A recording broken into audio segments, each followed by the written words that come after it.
Palas of Bengal, 750 to 1150. 750 to 1150, the Palas of Bengal. Around 8th century CE, Gopala laid the foundation of Pala dynasty, as the names of all the succeeding kings ended with the Pala, which meant protector in the ancient language of Prakrit. This dynasty came to be known as Pala dynasty. Capital Muddagiri or Munger in the Bihar. Pala kingdom, Bengal and Bihar included the major cities of Pataliputra, Vikramapura, Ramvati, Varendra, Munger, Tamralipti that is currently in Bangladesh, and Jaggadala. So, Palas were followers of Mahayana Buddhism and Tantric schools of Buddhism. Pala had close cultural relations with Tibet. Noted Buddhist scholars Pala has a close cultural relations with Tibet. The noted Buddhist scholars like Santa Rakshita and Dipankara were invited to Tibet. They introduced a new form of religion there. They had close trade contacts and cultural links with Southeast Asia. Shailendra dynasty, Buddhist, which ruled over Malaya, Java, Sumatra, sent many embassies to the Pala court. Pala period is considered as golden period in the history of Bengal. Islam first appeared in the Bengal during the Pala rule. As a result of increased trade between the Bengal and the Middle East, Pala armies were famous for its vast war elephant cavalry. Arab merchant Suleiman has visited Pala kingdom. The Pala's powers were destroyed by the Sena dynasty under Vijayasena.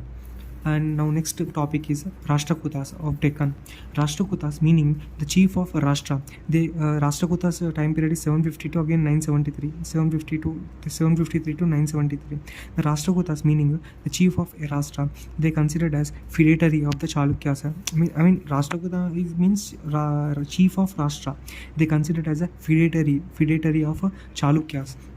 Capital Manyakheta or Malkhed near Solapur.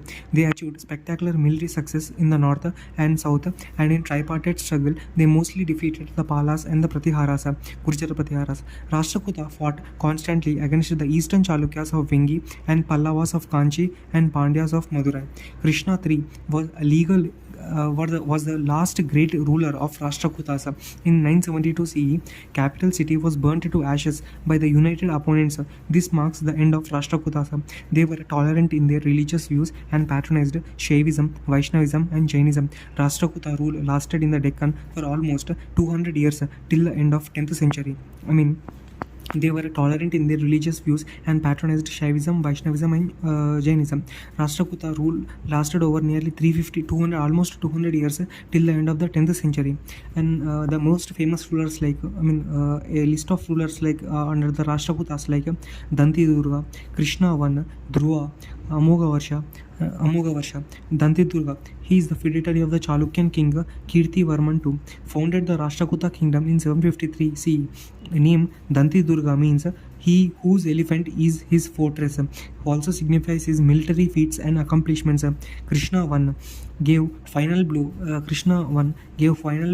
to the Pallavas, extended the empire, included the present-day Karnataka and Konkan under his control, gave final blow to the Pallavas. The rock-cut Kailashanatha Shiva temple, monolithic dedicated to Lord Shiva at Ellora Caves, cave number 16, was built during his reign. He led successful and Dhruva led successful expeditions to Kannauj, defeated the Nagabhatta II, Pratiharas and Dharmapala of Pala dynasty.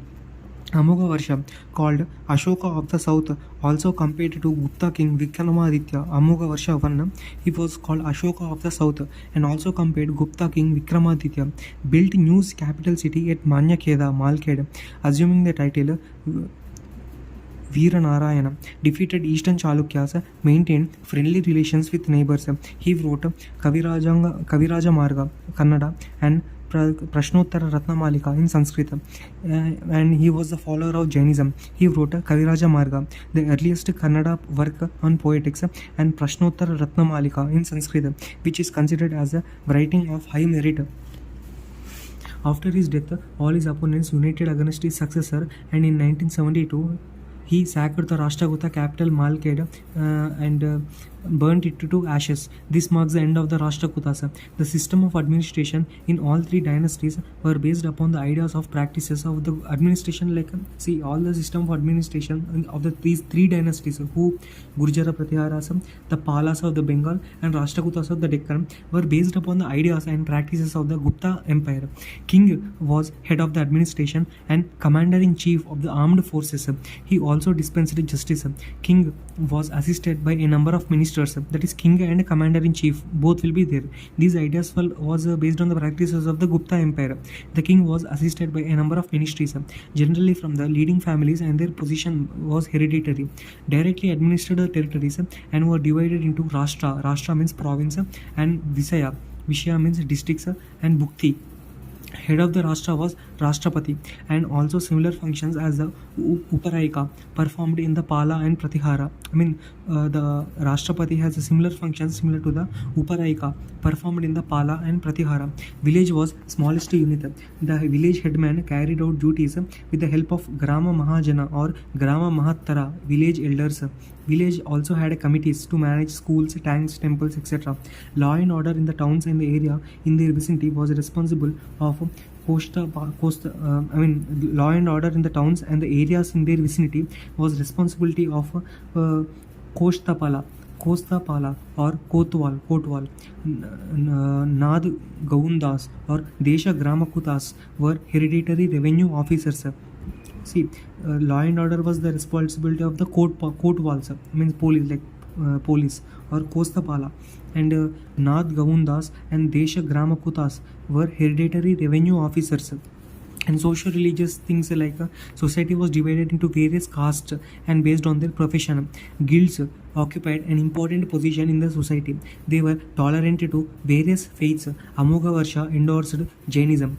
When coming to the literature, patronized Sanskrit and popularized Kannada. Amogavarsha took a title Kaviraja and wrote 2 books. Kaviraja Marga in Kannada is grammar, first book written in Kannada. And Prashnottara Ratnamalika in Sanskrit book written on Jainism. He patronized Sanskrit Jaina scholars. Jinasena wrote Prasava Buddhya and Adi Purana, which is on Adinatha. Jinasena, Sanskrit Jaina scholars, Jinasena, who wrote Prasava Buddhya and Adi Purana, which is on the Adinatha. Mahaviracharya wrote Ganita Sara Sangragraha, book on mathematics. Shaktayana wrote Amogha Vritti, a grammar book in Sanskrit. Halayuddha wrote Kavi Rahasya, and Shaktayana wrote Amogha Vritti. Viracharya wrote Ganita Saram. Viracharya wrote Ganita Saram, a book on mathematics. Trivikrama Bhatta wrote Nala Champu. Pampa wrote Vikramasena Vijaya. Ponna wrote Shanti Purana. Art and architecture like instrumental in establishing the Karnataka Dravida style. Rock cut caves like Kailasa temple in Ellora, cave 16, and caves at Ellora and Elephanta, Kashi Vishwanatha temple and Jaina Narayana temple at Pattadakal in the modern Karnataka. Both are UNESCO World Heritage Sites. The great Apabhramamsa poet Swayambhu and his son lived in the Rashtrakuta court.